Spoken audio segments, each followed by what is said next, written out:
unSILOed podcast is produced by University FM, elevating the stories of your institution. Welcome to unSILOed. This is Greg LeBlanc, and I'm here today with Harold James, who is a professor of history and international affairs, I think. Correct. European studies at Princeton University, and also the author of this recent book. It's called 7 Crashes, the Economic Crises That Shaped Globalization. And also this book here, The War of Words, a glossary of globalization. Welcome, Harold. Well, it's great to be with you, Greg. Well, look, this book, 7 Crashes, I think you're using the word crash a little ambitiously, right? Because not all of these events, I think, are typically thought of as crashes, but they're definitely crises, and they're crises from which we have learned quite a bit. And I think the book is not just a history of the events surrounding the crashes, but it's also kind of an intellectual history, right? It's a history of the people who are trying to make sense of the crashes, and also the people who influenced the way policymakers and decision makers responded to these crises. And of course, as somebody who was trained as a financial historian, it was fascinating to go back and review all of these. And I guess one place where I wanted to start is we're going to talk about the similarities and dissimilarities of all these different crises. But the thing that struck me was where you started, and you started with the 1840s. And so most of us think of the 1840s through a political lens, right? We think about the revolutions that happened in 1848. And some of us might think about the Irish potato famine. I mean, my ancestors came to America in the immediate aftermath of that crisis. But you go back and highlight how all of this was preceded or correlated with a serious economic crisis, and that the potato famine was not a one-off. There were similar types of supply shocks happening throughout Europe before this political crisis of 1848.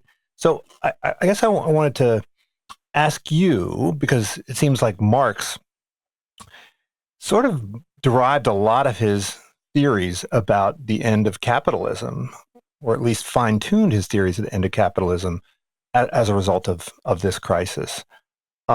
So can we think of there being a series of theories of crises, one of which is Marxism, right? Does it make sense to have a theory of crisis, or should we just think of a crisis as something which is part of the broader world of macroeconomics?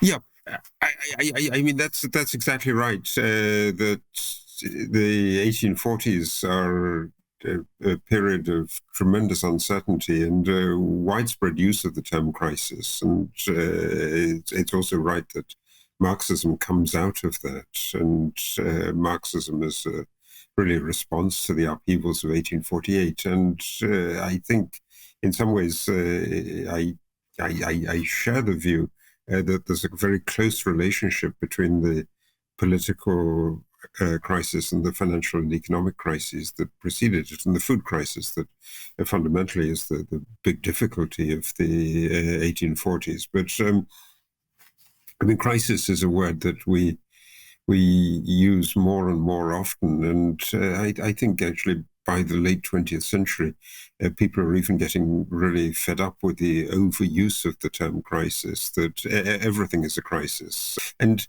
it's interesting to follow that term really from the 1840s, because in the 1840s it had much more of its original sense, which is really related to its Greek roots, the etymology of the term, and to the idea of crisis as a turning point. With permanent crisis, you don't have that sense of the turning point anymore and the choice. And I think that is actually crucial in the 1840s, in the sense that the crisis of the 1840s generated something in the 1850s that brought the world into a new era. And it's really an era where the Marxist diagnosis gets less and less appropriate.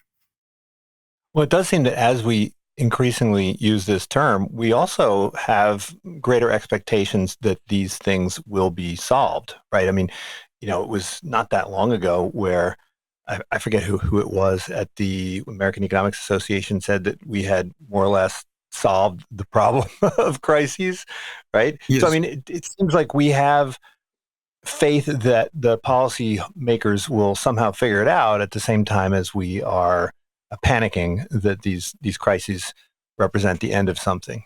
Yeah, no, that's right. And for some moments, people think that they can be overcome by technology, and indeed, that's a famous statement that Robert Lucas made at the That's American right. Economic Association. But there was a version of that back in the 1950s.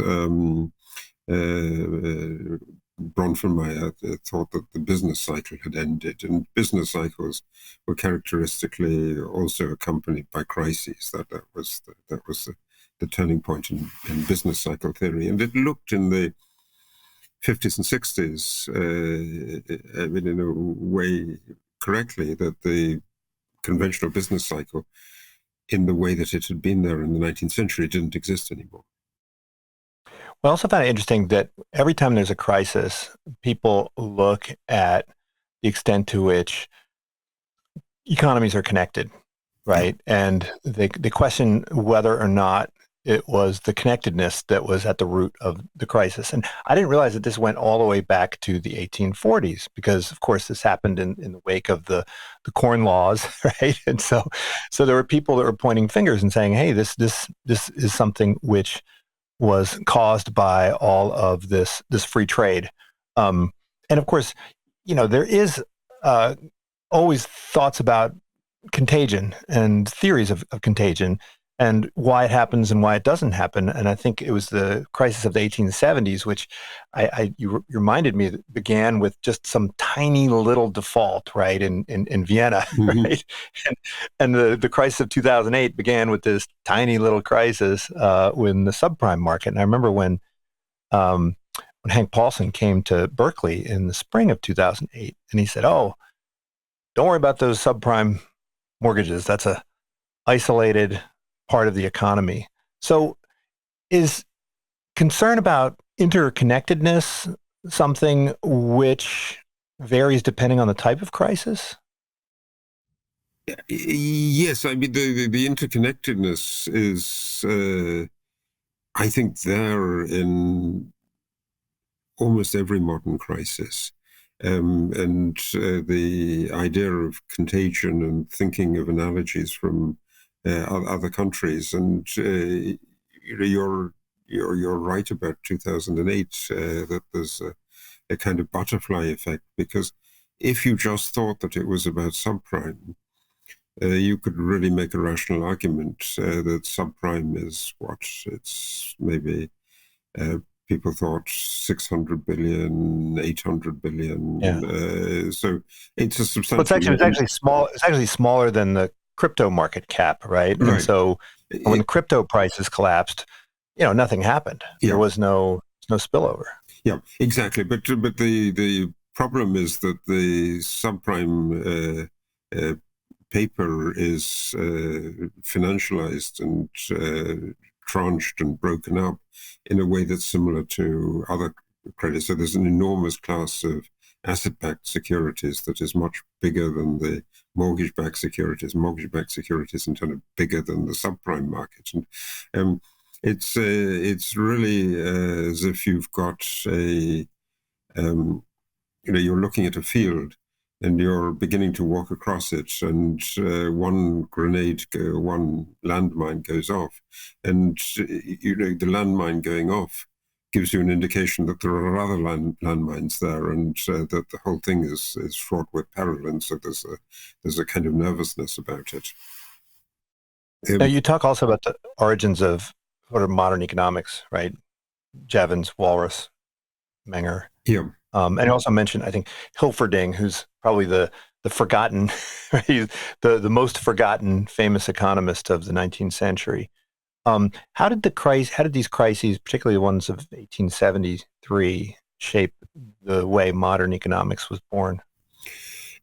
It's actually an astonishing story, because these three figures, Walras and Jevons, and Karl Menger in Vienna were working quite independently of each other, and they came across really with a similar kind of idea. The intuition is that the moment of crisis is a moment where there are tremendous movements of relative prices, and it's the information that the relative prices give. So it tells you what the choices are at the margin. And Jevons developed that as a theory in the early 1860s, but nobody really paid much attention to him. People were much more interested in what he said about the coal issue. That was what made him a household name in Britain, and the marginalism really only crept in much later. And I think the world of the 1870s is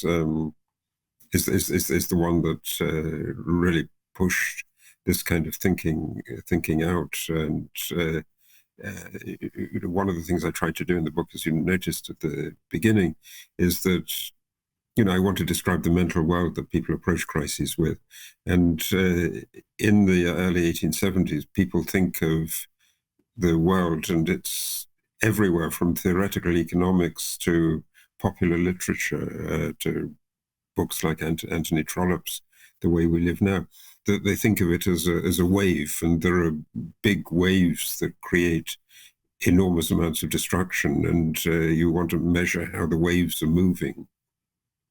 So, that and that metaphor, it occurs very frequently, and it's in Jevons, it's in Menger, and finding the wave-like motions of how relative prices shift is the key, I think, to modern economics. I mean, in fact, yes, that's right. That this was a discipline that was generally thought of as political economy before the 1870s, and Jevons is a big advocate of simplifying the name, and he came up with a shorter name, just economics. Well, in this time period, of course, we had a lot of globalization. There was an integrated global economy. And I think a lot of people would have predicted that this level of interconnectedness would have made war highly unlikely. And I think, you talked about how no one expected World War I to last as long as it did. Mm. I mean, it's kind of a puzzle why all of that interconnectedness did not prevent war from happening. I mean, we still to this day believe that the more trade we have, the more interdependence we have, the less likely it is that we're going to have a war. I mean, I don't think anybody in the EU thinks that Germany and France are going to go to war anytime soon. When we look at the U.S.-China relationship, I think that until fairly recently, the level of connectedness, both in financial and goods markets, meant that very few people feared that we would go into war. And now that we're starting to disengage economically, that's when we start to worry about war. So how is it that the interconnectedness failed to prevent World War I from happening? It's a fascinating issue because indeed 1914 is a kind of high point of interconnectedness, and that argument that you refer to, it's mostly associated with a very, very famous book by Norman Angell, The Great Illusion, that was translated into endless languages very quickly just before the First World War. And it makes exactly that point, that France and Germany are trading with each other such a great deal that they're dependent on each other. And, the backbone of military industry, of armaments, is the steel industry. And Germany was dependent on iron ore from France, and France was dependent on coal from Germany. So but they can actually fight about it as well. And in some ways, the idea of big interdependence then at some moments conjures up the idea, yes, this interdependence can actually be used and weaponized. And if we're interdependent, we can really control it so that we can weaken the power of the other side. And, you're right that in modern Europe, people say France and Germany are not going to go to war, or we're not going to go to war with Canada. It seems to me extremely improbable that we're going to go to war with Canada.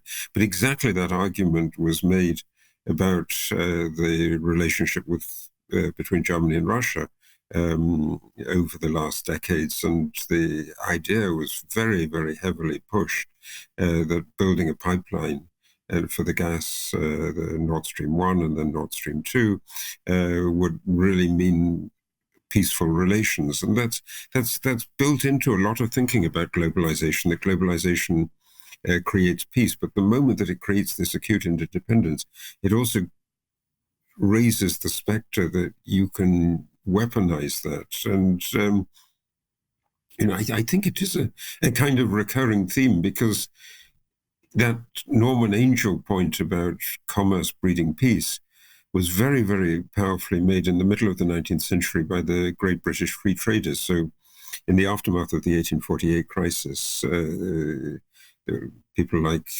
John Bright and Richard Cobden who preached the doctrine of free trade, and they were the globalizers of that time. And they said, indeed, if the more trade we have, the more peaceful we will become. We will see how harmony breaks out because of trade. And then in the middle of the 1850s, so really quite soon after this, this turn of the big powers to thinking that opening is a good thing, there's the first really serious conflict since the Napoleonic Wars and the Crimean War. And the Crimean War is exactly about supply.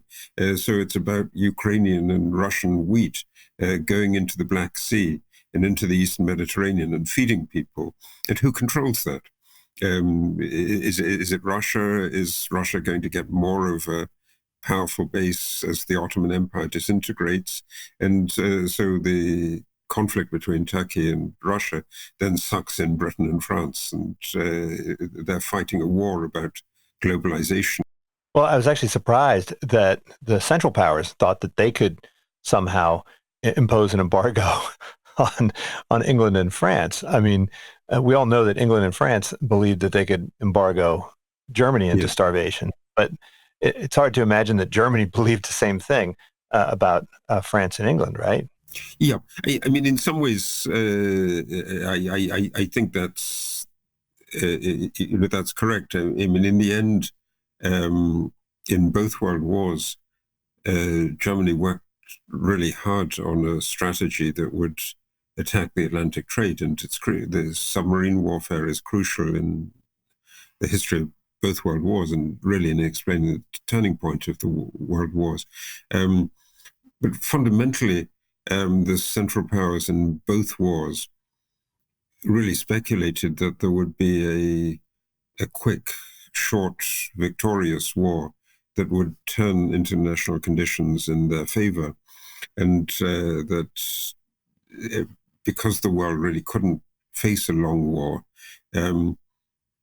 it couldn't happen. And I think that motive, because Germany knew that it couldn't defeat Russia and France at the same time in 1914, so it thought that it would do the knockout blow against France first, and the Russian mobilization would be slow, and then it would turn to Russia, and could win that war relatively quickly. But that idea about a short war, that's also President Putin in February 22, and he almost did that. They almost captured Kiev, and presumably they were reckoning that Ukraine would collapse when the capital is taken, and the war would be over very quickly. And then, because of the energy lever hold, nobody's going to really protest in the way that they didn't back in 2014 when Russia moved into eastern Ukraine and took the Crimea. Well, we all know that the sinews of war are finance, right, and the ability to borrow huge sums. But it's kind of surprising how much controversy there was over borrowing whether for famine relief in the 1840s or for war in the early 20th century, it seems like there were some folks that were very reluctant to incur debt and wanted the war to more or less kind of pay for itself in the form of taxes. I mean, this seems today's world where we have no difficulty incurring massive amounts of debt for relatively trivial crises. It does seem surprising that there was still so much controversy over the use of debt in what seemed like dire circumstances and where the survival of the state was at stake. Yeah, but I mean that's right, and it's also, I think, part of the story of why the First World War goes on and on and on, because you need more and more to win the war, because you want to impose the cost of the war on the defeated side, on the other side, and so the idea is that So the only way they could convince the public to go along with this debt plan was the prospect of future kind of war booty, right? Right, and it's a difficult decision, and on the whole, Britain and the United States managed this much more skillfully in the Second World War than they did in the First World War. That you wanted then in the Second World War, and this was a very powerful bit of the argumentation of Keynes, that there's too much demand in the Second World War in fighting a war, and you actually you want to restrict civilian demand, because if civilians are buying clothes and boots and shoes and whatnot, where are the military going to get it from? So you want to restrict civilian demand in the war. You want to encourage them to buy debt, government debt, and they will be rewarded in the peacetime. That's a really nice intertemporal distribution then of the costs of the war. If you think that people need to be bribed into fighting the war, and that was part of the story on the other side, in the Central Powers in the First World War, the Axis in the Second World War, then they really have to go on a brutal war of conquest, because they believe that their population can't suffer too much, too deeply, because otherwise they would revolt. But there was some controversy over who was going to benefit from this, right? So the idea was that the folks who were buying the bonds were ultimately going to benefit from the war, and they were primarily going to be the wealthy, right? Right. Yep. It's a massive controversy, because the price of these war bonds falls, and the interest rises as you go on and on into the conflict, and so the wealthy are being basically paid to take these bonds. And people say, indeed, in the post-war period, that this is a war that's then being fought for the rich. Well, you also highlighted that there were some economists back then that had some early version of modern monetary theory, right? Who recognized that money was a creature of the state, and therefore, presumably, debt was something that was much less to be of a concern. And who was that? That was that. Well, the really guilty figure is somebody called Georg Friedrich Knapp, who had this beautiful book, The State Theory of Money, and indeed, it's a kind of fascinating book, because it does anticipate large bits of this so-called modern monetary theory. And it makes the point that money is the creation of the state, but that also the liability of the state is somebody's asset. So you shouldn't be worried about money creation but by the state. And what Knapp was not very good at doing, and what his disciples in Germany were not very good at doing, was thinking about the international repercussions of that. So, this can possibly work in a very enclosed economy, but if you're in an economy where people are selling your currency for other currencies, you find then in the end, and this was the German story, really rapid depreciation of the currency, beginning in the war, but then especially in the after 1919 and in the early 1920s, and it culminated in a fantastic hyperinflation. Yeah, I mean, it seems odd that they wouldn't have anticipated this inflation, right? I mean, I guess they didn't have that many experiences in recent memory to look to. I mean, obviously there were the assignats from the French Revolution, but there weren't a lot of great historical examples of that kind of inflation. I mean, when I talk about inflation in my money and banking class, the examples I use only date back to, right, in the United States we had the Continental, which had hyperinflation, and the French Revolution, but then you didn't really have anything like that in Europe or in America until you got to the 1930s, right? 1920s, rather.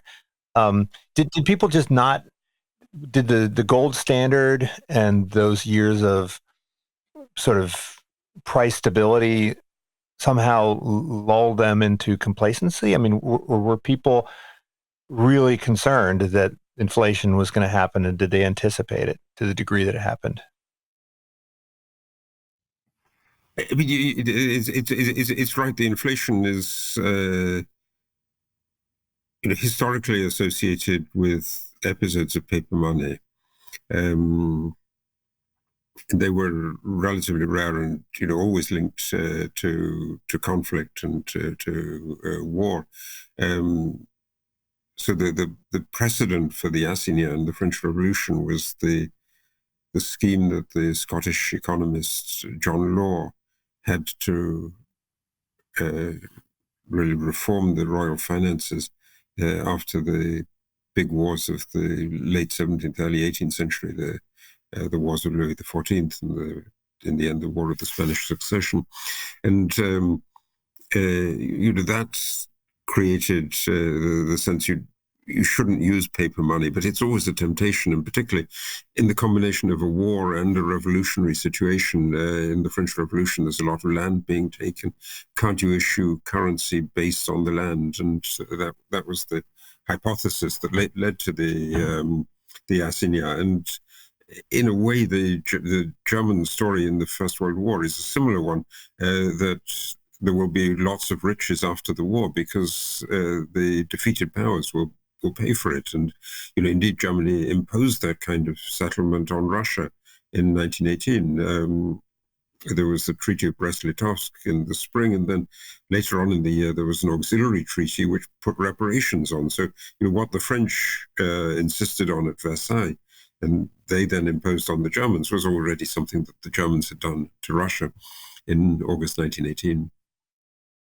So was it an intentional way of eliminating all of the domestic public debt, or was it somehow an inadvertent byproduct of political decisions around expenditure and taxation?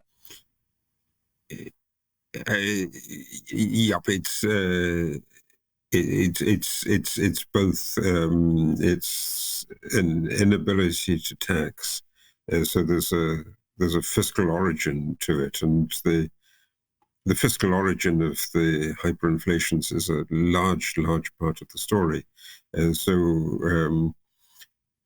Taxing after a brutal and costly war, and with many people who are dependent on state welfare because they're mutilated, wounded, they're the widows, orphans of the people who fell in the war.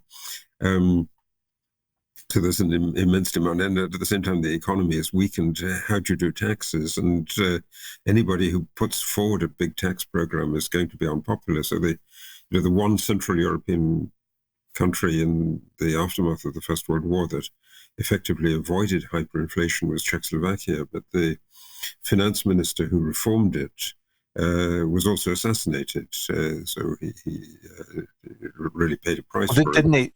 didn't they seize, what, 25% of the land? And presumably that shored up their finances a little bit. Right. I mean that's another part of it that this was part of the old empire.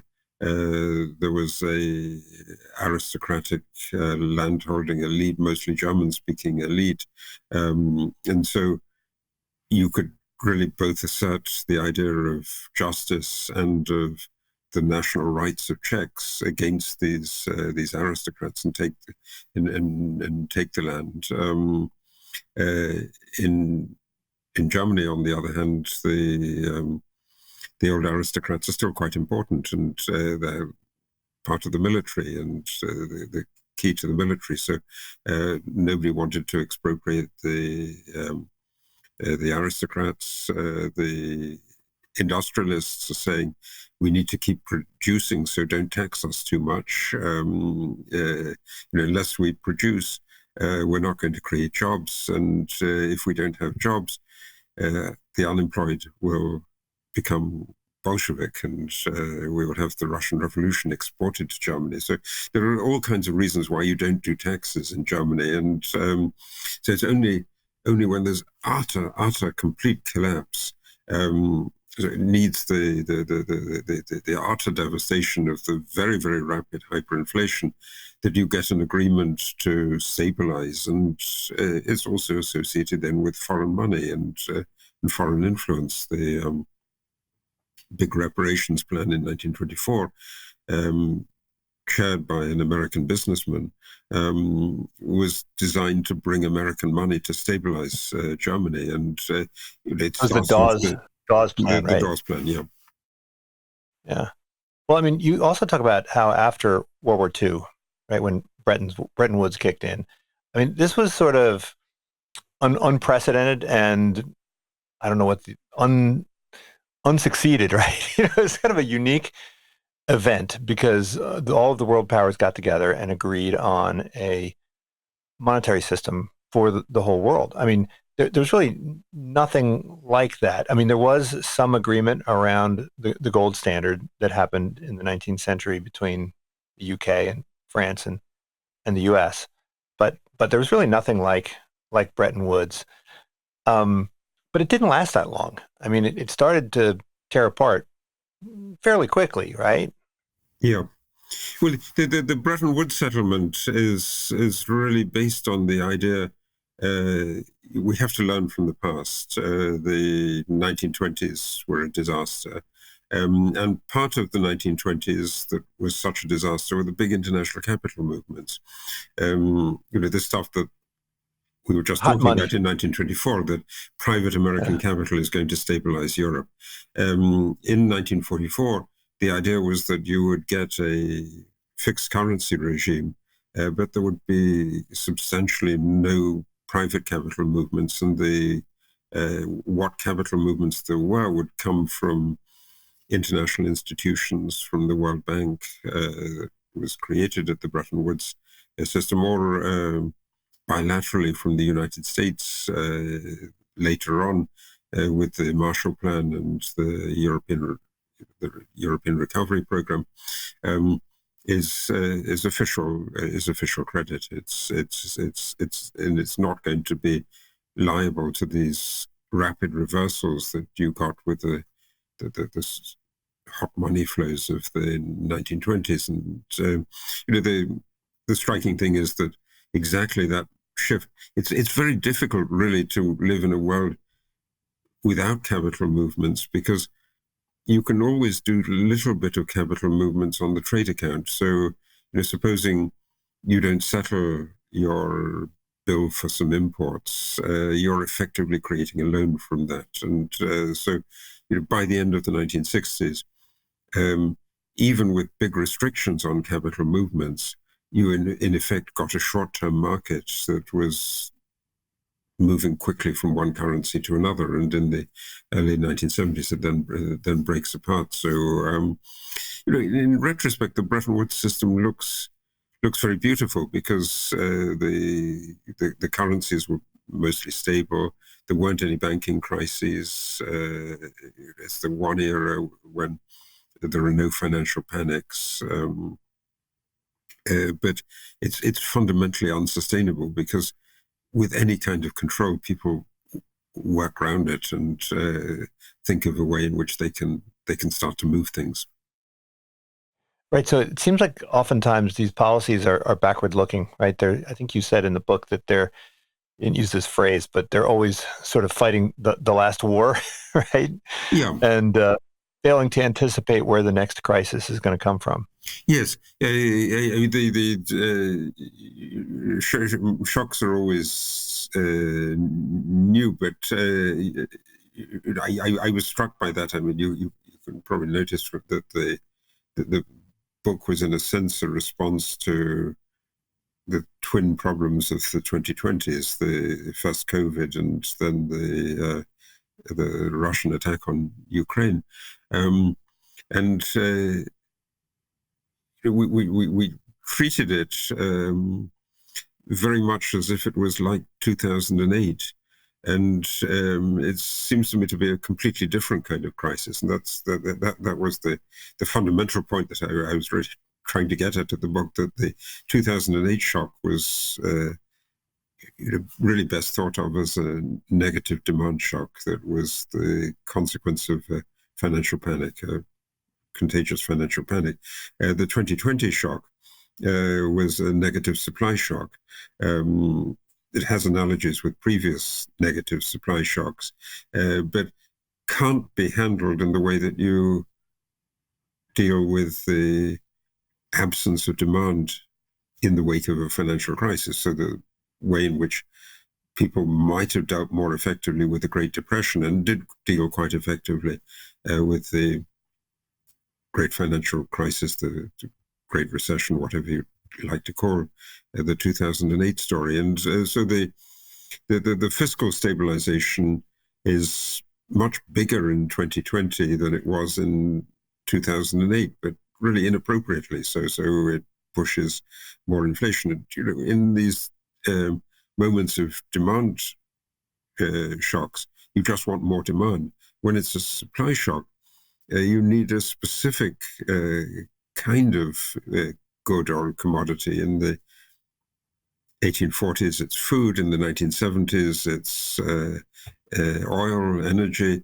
In 2020, it's medical equipment and vaccines. But just adding to more demand overall is not going to provide that. And so there's a kind of misdiagnosis of the crisis that's really brought out by having focused so much on the lessons. It looked as if, excuse me, in 2008, you really avoided a world crisis. Yeah, I was going to say that of all the crises you describe, only one of them really has what we might think of as a successful remediation, right? like a hero, and of course that hero is your former colleague Ben Bernanke. He seemed to understand history quite well. I mean, it's no accident he was an economic historian and wrote a lot about the Great Depression and was trying everything possible to avoid the mistakes of the policymakers of the Great Depression. Do you think that policymakers need to understand history, or is a knowledge of history a potential pitfall because it might lead you to fight the last war with the wrong weapons? It is a remarkable phenomenon that in 2008 there were actually quite a few experts who had studied extensively and thought about the lessons of the Great Depression. So yes, it's Ben Bernanke, but it's in Christina Roma. On the board of the Fed, there's also Fred Mishkin, Randy Krosner, people who really thought about the Great Depression. And it's striking in Ben Bernanke's memoir. He says when he was thinking in that crisis weekend, when it was really obvious that Lehman was not going to succeed and was going to collapse, he says he thought back to the lessons of the 1931 Austrian banking crisis. And Lehman is in a sense a little bit analogous to that, because Lehman was not a very big bank. So it's not Bank of America. And you would think that the system would be able to handle the collapse of a medium-sized institution. And indeed, on the Monday morning after, when Lehman had failed, the big newspapers, the New York Times, the Wall Street Journal, the FT, the Financial Times, they all come from different positions, but they all agree that actually the collapse of Lehman was a good policy move, because it had shown that there was, not a wish to rescue insolvent institutions, that it would be a good warning lesson for everybody else. And the Bernanke memoir says, but in that weekend, he thought back to 1931, and the Austrian Kreditanstalt collapsed in May 31. Was a very, very big bank in Austria, absolutely dominant in Austria. But Austria was a tiny country. And so why could a big bank in a tiny country bring down the rest of the world? It looks as if it shouldn't happen, but that's exactly the effect of this kind of contagion. And what Lehman does immediately is to raise a question about AIG, and AIG is really enormous, and so a failure of AIG would have been a catastrophic implosion. It's again, it's one bit of AIG that was heavily exposed to the asset-backed securities, but it's a big insurer. Then the insurance industry of the world fails. Yeah, I was a student of the Great Depression and a student of Ben Bernanke's work, and so I put a whole bunch of money into Lehman on the Friday before its collapse, because I thought there is no way that Ben Bernanke would ever let this thing fail, because it would be calamitous. And but I wasn't a good enough student of politics to predict what was actually going to happen. Yeah, I mean, in a sense, there'd been a model for this before, and I think you could also see in the week before the Lehman collapse, it was a little bit of slow motion collapse, that you could see it coming. But then the thought was that it would be very much like Bear Stearns, and the shareholders of Bear Stearns didn't do very well out of it either. But when the government pushed Bear Stearns into being taken over by J.P. Morgan. Well, the ones who bought the stock the day before the announcement did okay, but not the ones who bought it a few months That's right. earlier. I mean, that was your temptation, presumably. No,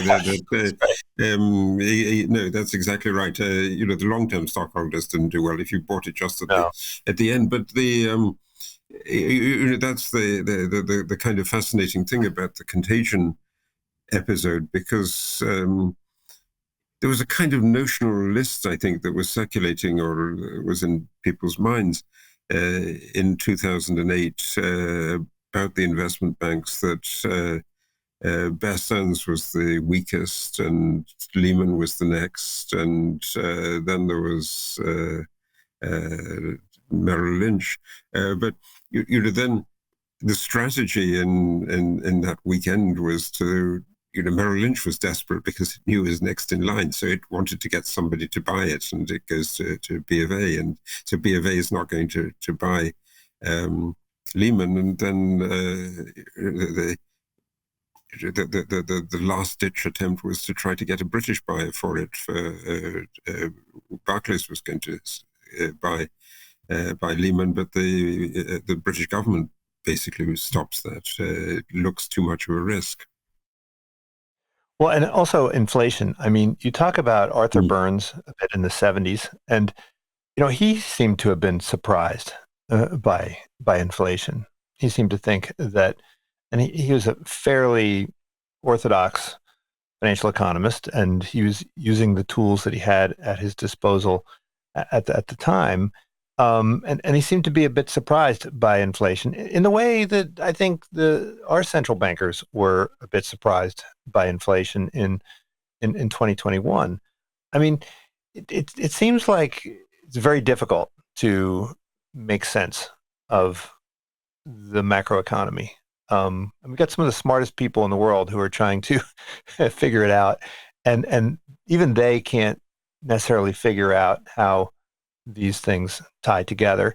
And that sort of suggests that any kind of simplistic rule-based policy is going to be a failure.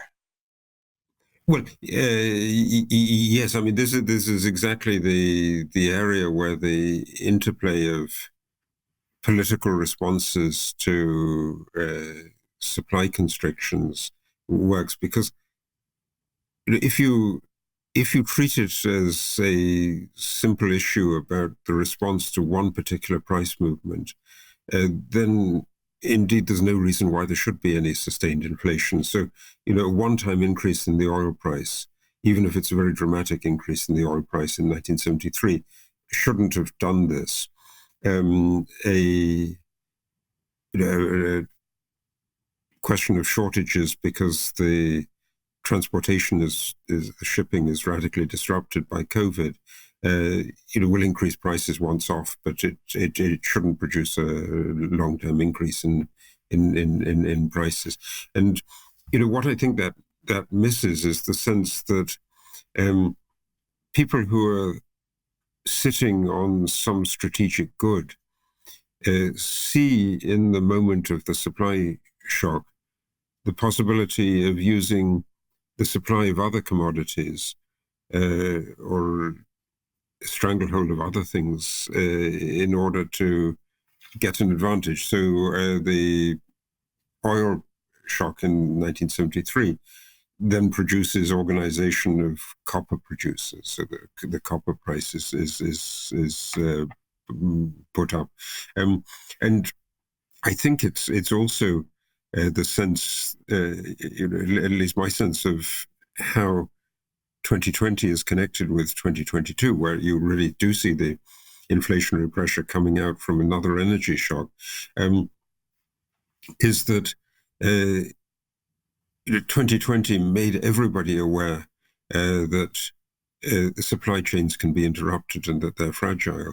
And so any country that has some kind of supply that it can control and has a leverage over somebody else is going to use it. And, we obviously think of the way that Russia employs that because it's got a stranglehold over Europe and particularly over Germany. But it's a similar story that Algeria supplies gas to Spain. Spain re-exports some of that to Morocco. But Algeria and Morocco have been for a long time in a territorial conflict about the Western Sahara. So while things are normal up to 2020, Algeria doesn't think it can do anything because you could easily get gas from somewhere else. But the moment that supply becomes short, then they say, we're going to stop selling gas to Spain if you are going to send it on to Morocco. It's a very nice illustration of, I think, the way that this works. And what 2020 also did, I think, was to heighten the awareness that China is sitting on really crucial rare earths, minerals, the elements germanium, gallium that are critical for battery technology and for the green transition. And so China has a lever over a different kind of supply chain. And, with that, you're likely to get supply shocks going on and on and on for quite a time because somebody will find some new area to apply that. And I think that is also true in the Red Sea. Well, look, economists as a whole are generally in favor of as much free trade as possible. They tend to advocate for interconnectedness, tend to advocate for globalization. Yep. But we seem to be going through a phase where autarky is back in style, right?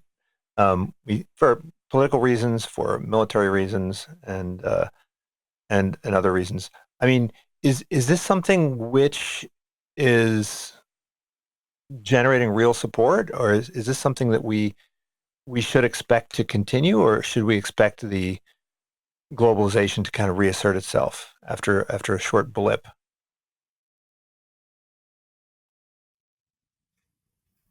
I think the I mean, it's obviously uncertain, and nobody's going to really be able to predict how the world develops with complete clarity. But I think I would distinguish between the short-term and longer-term horizon.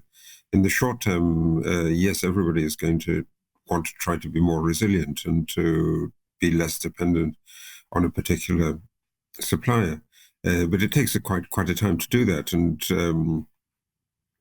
one of the things that 2020 did also was to highlight the issue of the shortage of semiconductors because they were affected by the transportation issues, and at the same time, the demand for semiconductors because everybody was wanting to get computers to working from home and remote contacts and so on. So that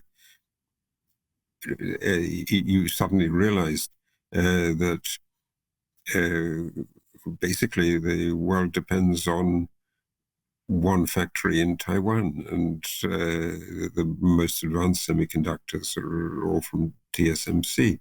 And so, can you build semiconductor plants somewhere else? And then there's a big push to do that. But first of all, it takes time. Secondly, you may be producing the wrong kind of plant. The Germans encouraged Intel to build a big chip factory in Saxony, and then realized that actually it's not producing the right kind of chip. So it's really difficult to find workarounds. But in general, also there was a tendency, even before 2020, to distribute manufacturing more widely. Reshoring, because it's easier to build small factories, and you want to build them closer to markets. But having said that, even with all of that, nobody is really going to be capable of doing self-sufficiency. Even large economies like the United States and China will find that they're surprisingly dependent on something that is imported. And in that sense, I would expect the costs of deglobalization, and that's another push, by the way, in the inflation direction, that these developments associated with substantial costs will become more and more evident. And so in the longer run, it seems to me that the pattern that I saw in the 1840s and the 1970s, that the longer term reaction to a supply shock is actually to open up more. And the 1970s had exactly that. First of all, a turning inward, thinking that we can do it ourselves in all the big economies. And then an awareness that the most successful economies had actually not done that turning in on themselves, but had remained open and had allowed themselves as a consequence to innovate. So I mentioned at the beginning that this book is one of economic and political history, but also one of intellectual history. You said somewhere in the book that you're quoting, I think, was it Milton Friedman who said that, we overestimate the impact that economists have on policy. Do you think of the people that you highlighted in the book, like Keynes and Hayek and Friedman, and Menger and Walras and Jevons, et cetera? I mean, do you think that they should be understood primarily as interpreters and explainers, or as actual agents in this story, ones who help to shape the expectations and policy responses? I think both, but I also really share that thought that it's a rather cynical thought that I took from an article by George Stigler. Stigler, that's right. That fundamentally Britain would have moved to free trade in the middle of the 19th century, even if there hadn't been John Stuart Mill or Richard Cobden. I mean, Richard Cobden was the negotiator of the treaties, but somebody else could have done exactly that. And in a similar way, I think the push to openness in the 1970s was really, really quite a powerful one and driven by interests. And yes, I mean, to some extent, the interests will also take up the ideas that are presented by particular people. And so Friedman becomes an icon and a hero, but is he responsible for the change? I think it's more driven by a kind of logic of its own, and in that sense, there's a kind of economic drive to it that this general regularity that negative supply shocks tend to generate greater openness because they make us aware that we depend on things that are done over very large distances. And greater, on the other hand, the demand shocks make us think, well, we can actually create demand domestically, and it's an easy thing to do that. Well, this book, Seven Crashes, it's trying to understand and interpret what's happened, but it's also perhaps maybe contributing somewhat to our understanding and expectations, and may even impact how people make policy decisions going forward. Harold, thanks so much for joining me. Well, thank you, and I hope it does, indeed. unSILOed podcast is produced by University FM, elevating the stories of your institution.